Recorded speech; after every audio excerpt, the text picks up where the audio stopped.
what am I going to do with that? This is just to illustrate that these are the real deal. Not made of cardboard or anything.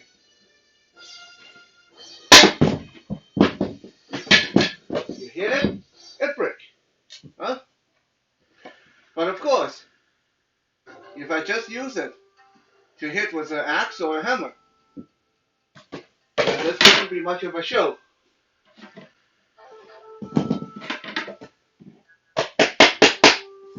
Huh? Pretty solid. Even just one of these things.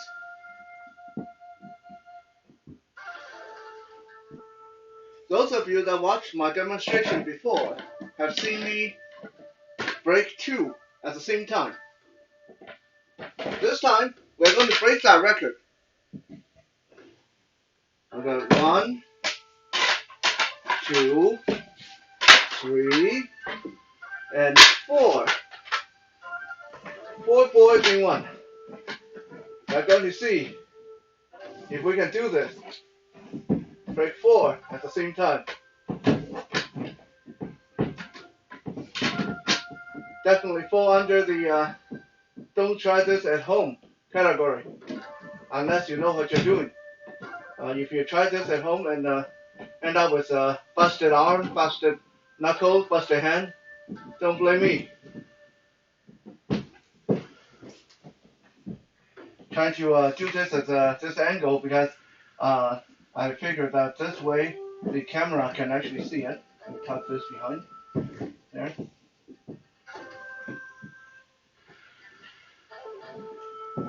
It's a little bit more difficult when someone's not here to hold these in place. So I have to hold it with one hand. Now, when you're breaking board, you can see a lot of martial artists do this big wind up. But that's not as impressive as what I'm about to show you. Staying loose, totally loose.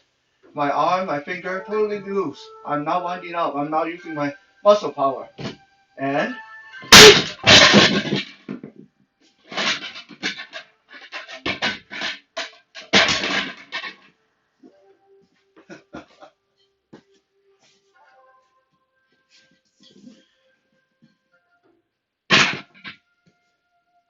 now let me move the camera and we'll talk.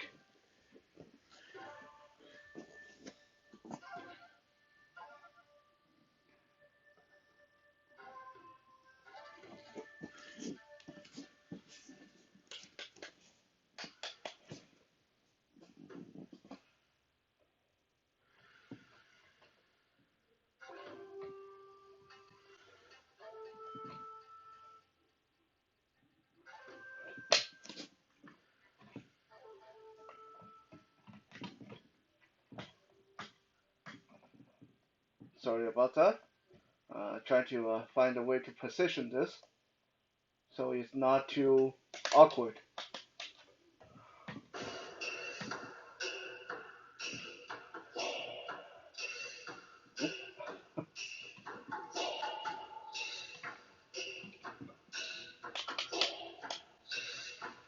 Particularly if I clip it like that, it should be okay.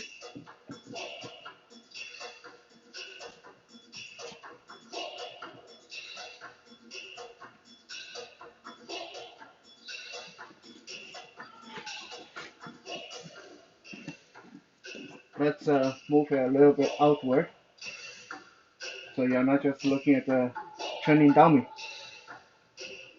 Sorry about that. I know this camera positioning can be a bit aggravating for people. And I don't really know how to trim videos, so sorry. Anyway, and here we are.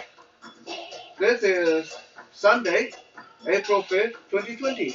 What you just saw is me amusing myself, developing a new record for my board breaking, which some of you have seen before.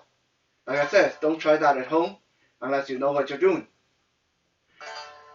In the past few episodes, we talked about workout, we talked about music, we talked about trick of staying at home.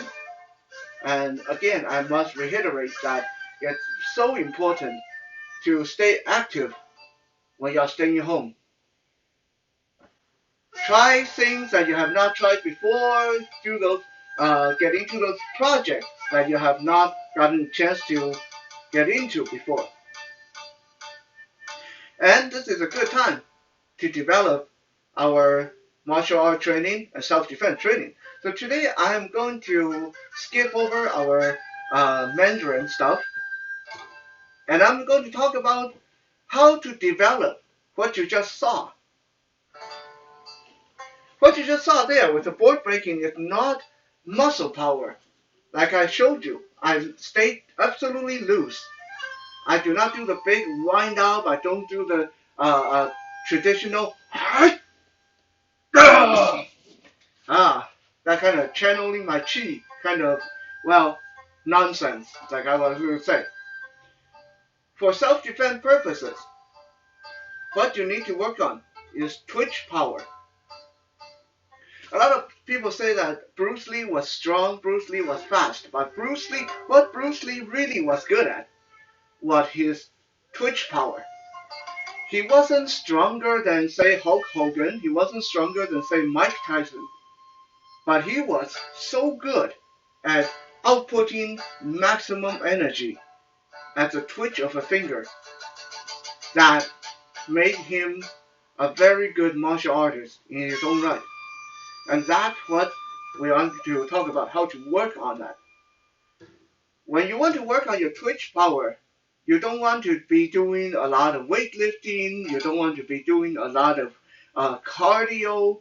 All that is very important, but that will not help you with your twitch power. What you need to help you with your twitch power is pulses. If you look at my arm, I hope you can see my arm.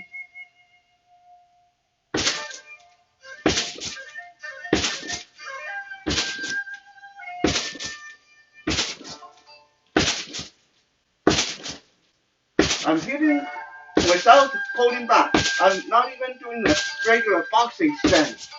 I'm hitting at minimum distance, finger length or closer.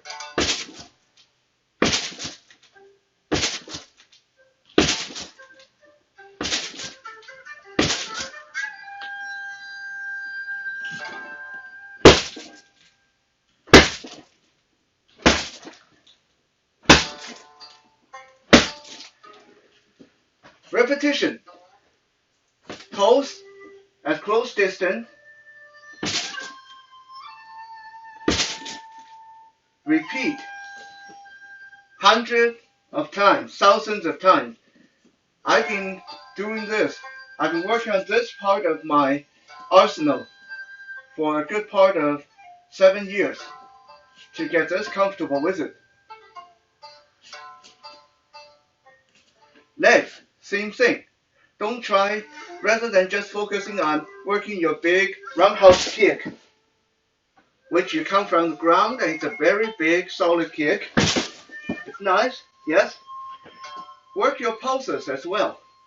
So rather than doing one big kick, I want to see if I can twitch fast enough to get two relatively weaker kick in there.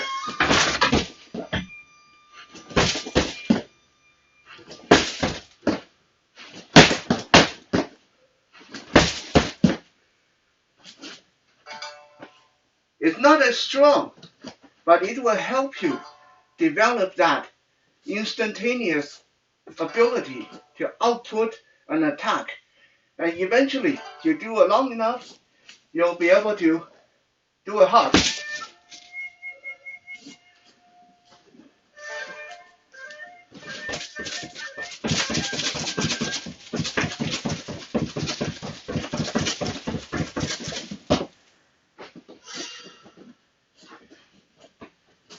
You can incorporate that into your regular workout routine as well. Let me show you how.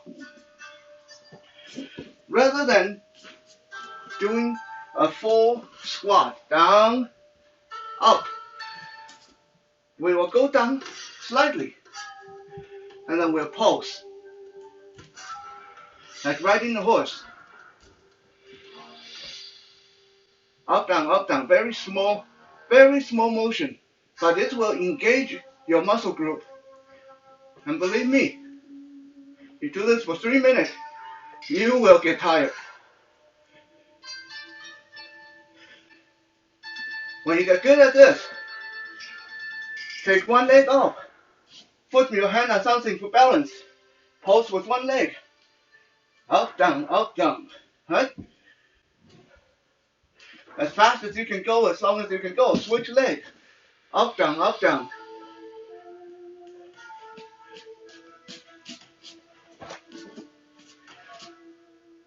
You're gonna do it with your push-up. Rather than, I'm just going to use a wall so you can still have a chance of seeing what I'm doing.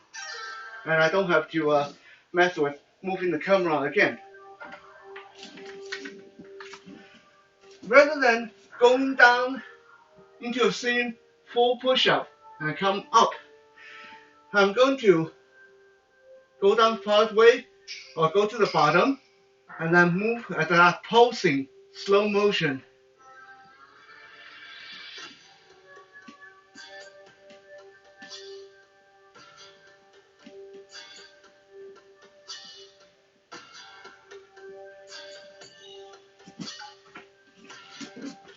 You can use the wall or the floor, whatever you're comfortable with. That is how we develop that fast twitch power that's so important, so vital in self-defense. Because when you're being attacked, when someone grabs a hold of you with one hand and in the other hand there's a knife coming at you, you don't have time to wind up. You don't have time to go into your fancy footwork. You need that power, you need that attack or counter to come out instantaneously. And you need that to be strong and surprisingly and shocking and effective. Because most of the time in self-defense, just like many times in life, there's no second chances.